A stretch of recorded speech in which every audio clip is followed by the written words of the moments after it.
Salut à tous, j'espère que vous allez bien. Ouais, je suis encore dans mon fauteuil parce que ça va être une petite vidéo. Vous le savez, quand je me mets ici, en général, c'est une petite vidéo, mais c'est une petite vidéo sympa. Aujourd'hui, on va parler de domotique, on va parler de télésurveillance, on va parler de sécurité, on va parler d'une caméra connectée extérieure qui pour surveiller notre maison. C'est la Imilab EC3 Lite. On va voir ce qu'elle vaut. Est-ce qu'elle est vraiment Lite? Est-ce que ça vaut vraiment le coup? C'est parti.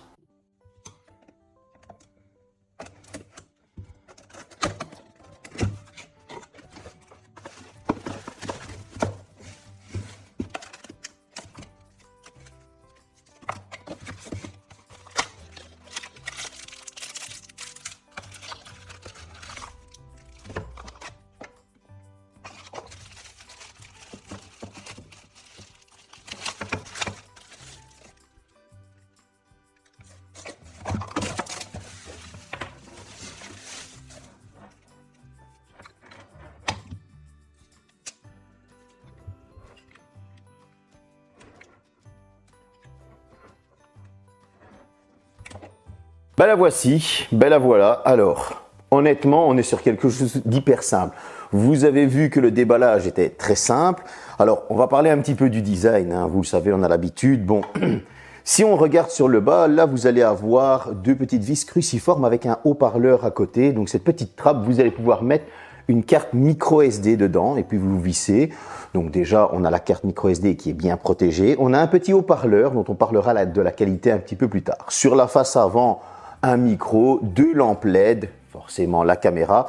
Vous allez avoir deux antennes pour capter le Wi-Fi, un câble et le pied pour venir la fixer.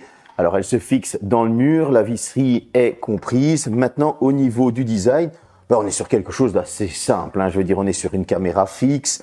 Bon, on est sur de la matière plastique. Donc ce que je vous conseille, c'est de la mettre à une certaine hauteur, dans un angle qui prend par exemple votre porte d'entrée ou votre porte de jardin, etc., qui prend vraiment un bon angle. L'angle est assez bon, donc du coup, prenez vraiment une bonne hauteur pour pas qu'on aille taper un truc dedans, parce que oui, c'est en plastique, et donc ça risquerait de casser. Si c'est bien fixé, il n'y a aucun danger. En tout cas, on a une visserie, on a un petit pied pivotant en métal, hein. Si vous la mettez à l'envers via l'application dont on parlera un petit peu plus tard, vous allez pouvoir mettre l'image à l'envers, hein. Si vous l'avez mis comme ceci, eh bien l'image va être à l'envers, vous allez pouvoir l'inverser sans problème. Franchement, on est sur quelque chose en plastique, c'est vrai, mais elle a un beau petit design, les qualités de finition sont assez bonnes. Le câble, oui, il va falloir trouver le moyen de le faire passer à l'intérieur. Comme je le disais, si vous le mettez à une certaine hauteur, ça empêchera aux personnes de le mal intentionner de le couper. En tout cas, voilà, on a fait un petit tour du design, on va parler un petit peu de la fiche technique et ensuite de l'utilisation. Bon, parlons des specs. On est sur une version Lite, donc du coup, vous vous doutez bien qu'on va avoir du Lite, du Light. Alors, on est sur un capteur de 3 mégapixels haute résolution avec un taux de compression H256. Donc, on a une résolution en 2K. Et cette 2K, elle est très très bonne, comme vous allez le voir dans la partie utilisation. J'ai été assez étonné. Vous allez avoir le Night Vision, hein. Vous allez me dire, heureusement qu'on peut voir la nuit, hein. Mais en fait, vous allez avoir le Night Color Vision. Ça veut dire que vous allez avoir une image de nuit colorée, un petit peu comme en plein jour. Et ça, ça nous donne plus de détails. Vous allez avoir une intelligence artificielle pour la détection de l'humain. Ça veut dire quoi? Une fois qu'elle est fixée, si vous avez un chien qui a tendance à passer, repasser, de venir devant la porte du jardin, par exemple, si elle est mise pour sécuriser le jardin, ça va vous éviter d'avoir beaucoup de notifications. Ça va ne détecter que les humains et donc du coup, vous allez avoir des notifications quand c'est un humain qui passe et ça, c'est très important. C'est même super utile, hein. Ça va économiser nos batteries de smartphone et nos nerfs au niveau des notifications. Et aussi, le fait qu'on va se dire, les notifications, maintenant je m'en fous, alors qu'on est en train peut-être de se faire cambrioler. Vous allez avoir le stockage sur micro SD, mais aussi un stockage cloud. Alors ça fait pas partie des specs de la caméra. Le stockage cloud, vous avez 7 jours gratuits. Vous avez un support PC, smartphone, tablette. Donc vous allez pouvoir aussi vérifier via votre PC, pas uniquement votre smartphone ou votre tablette. Ça, c'est cool. Bon, comme je le disais, on peut mettre une carte micro SD. Cette carte micro SD, vous pouvez mettre jusqu'à une carte micro SD de 1 Tera, compressée en H256. Vous êtes parti pour un petit temps. Donc, c'est assez cool. Vous allez pouvoir enregistrer à distance, regarder à distance, etc. Cependant, vous ne pourrez pas faire tourner la caméra parce qu'elle est fixe, elle n'est pas motorisée. Voilà, on a des petites specs qui sont assez sympas, des petites specs pardon, qui sont assez light, hein, c'est une version lit, mais je trouve qu'elle fait franchement juste le taf. Autre petite option qui est assez sympa, vous allez pouvoir mettre seulement certaines zones. Je m'explique.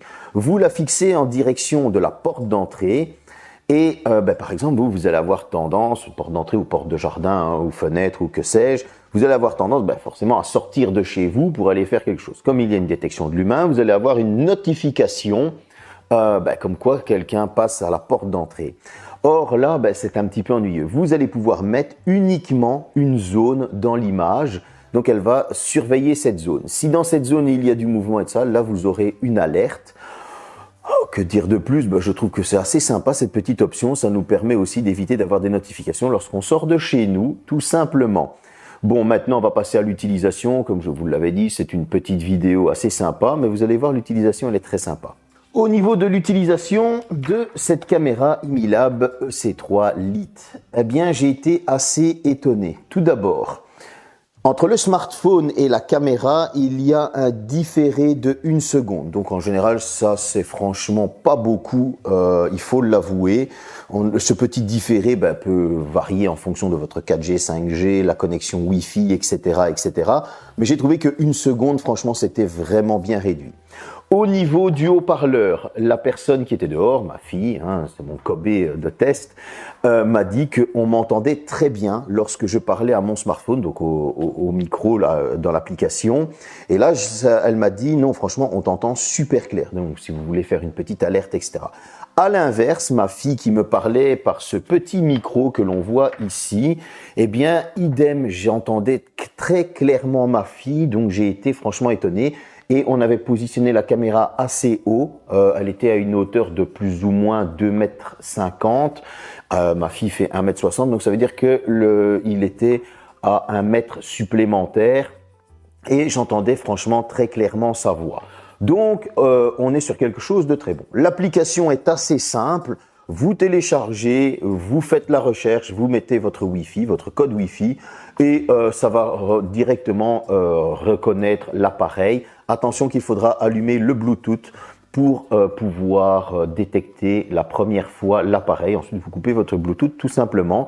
Mais cette petite application, elle fait juste son taf. Voilà, on lance la caméra, on voit ce qui se passe, on peut parler au micro, on peut enregistrer, prendre une photo. Voilà, il n'y a pas besoin de faire plus en fait. Je trouve que franchement, on est sur quelque chose de très bon.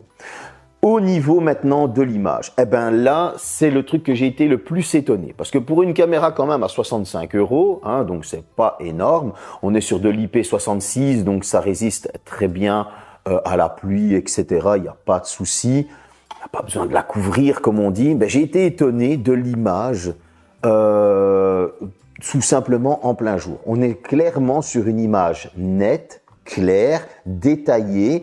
Alors pour de la 2K, chapeau. Quel en a été le test de nuit? Eh ben de même, la rue était très sombre, j'ai qu'une lampe dans ma rue, elle est assez éloignée, la caméra était mise au même endroit et on avait ce Color Night Vision qui faisait très bien son travail, on avait une image nette, détaillée. Donc je trouve que franchement à l'utilisation, c'est vrai, il va manquer des petites choses comme la motorisation, pivoter, etc. Mais si elle est mise dans le bon angle, eh bien on a une bonne surveillance et pas besoin de dépenser énormément. J'ai été très étonné de l'utilisation, je l'avoue. Maintenant on va passer à la conclusion. Sur le site officiel, on est à un tarif, comme je le disais précédemment, de 65 €, 64,99 €, donc voilà, 65 balles quoi. On est quand même sur un produit assez sympa. Alors oui, c'est vrai, c'est du plastique, oui, elle n'est pas motorisée, mais la principale fonction, c'est-à-dire surveiller, eh bien la qualité d'image, elle est vraiment très bonne, que ce soit en jour comme en nuit. 1 seconde de décalage, honnêtement, un différé, moi j'ai trouvé que c'était pas énorme du tout, et ça encore une fois, bravo. J'ai trouvé que l'application, elle est simple, elle va directement à ce qu'on lui demande, c'est-à-dire installer l'objet, directement fonctionnel, enregistrer, regarder, parler, etc. Donc on est vraiment sur un petit produit assez sympa. Au début, j'étais un petit peu réticent, je me suis dit, bon allez, on va voir ce que ça vaut. J'ai été vraiment étonné. C'est vrai qu'elle a ses petits défauts, comme je le disais juste avant, plastique, oui, pas motorisé. mais c'est pas au final dérangeant. Si on la place bien, elle devient franchement très sécurisante. Donc que dire de plus? Bah honnêtement, pour celui qui n'a pas l'argent pour dépenser des sommes énormes dans des motorisés ou des caméras à plus de 100 euros, etc., je trouve que là, bah, elle fait clairement son travail et il n'y a pas besoin de lui en demander plus. J'espère que cette petite vidéo vous a plu. Comme je l'ai dit, elle était courte, mais je suis en train de préparer les prochaines vidéos, tablettes, PC, etc. Salut!